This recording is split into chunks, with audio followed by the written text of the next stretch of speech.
folks. 400 big ag economists and so-called spurt X's who are in Kansas City talking about the livestock and grain markets, telling us what they're going to do the next 2 or 3 years. I'm not real interested in what they think, but I will tell you a little bit about what they said in a minute. I first got started in the cattle business. My wife and my father-in-law got me into it.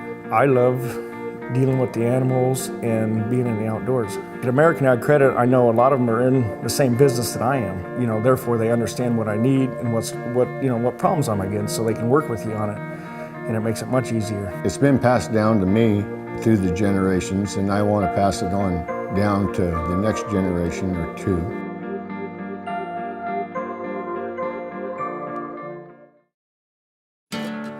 At Case IH, we are committed to being in the field, working with producers.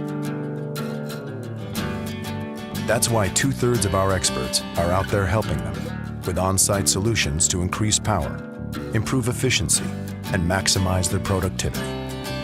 The world of farming is changing, and we'll be there to ensure you're ready. I'm ready.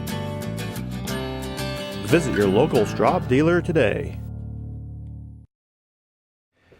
Well, these ag economists gathered at the Federal Reserve in Kansas City a week or so ago to assess agriculture's global future, and I get excited when all these experts do it. I bet out of the 400 you couldn't find 100 to get our combine started, but it doesn't make any difference. We'll go along with, they do study the situation some. But most of them were down in the mouth, and it really doesn't take a high-powered ag economist to understand that we are probably going to be facing lower grain prices across the board. Not because of anything unusual. We're producing so much. And boy, that's one of the things that I want to just mention a little bit about, and that's our production habits in this country. It's been that way for 1,000 years, and I guess it's never going to change. We farmers, and I'm talking to one of them myself, we have cows and calves, and we have wheat, and we farm each and every day practically.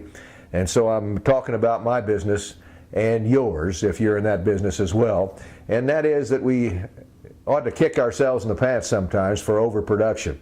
We've done it time and again, and it looks like we're heading that direction in the corn and soybean market this year. The only time we cut back on production is when Mother Nature does it, and I think that's sad. We should probably use more common sense, and I wish that there was we've got all this high technology, this computer stuff and all these things going on, but we can't get a website where 70% of us who are raising corn or raising wheat or raising cattle could get on and say, hey, let's cut back just a little bit. This price is getting too low. Wouldn't that be nice if we could do that? Maybe someday. Hope it's in my lifetime. In the meantime, look for grain prices to go down. And these hotshots are these people in Kansas City were all pretty much saying that. And those of you who think that population is going to help ease that burden, there's some people there that say that's not going to happen because population growth is slowing so much that it won't have much of an effect. So all in all, it boils down to production. It really does.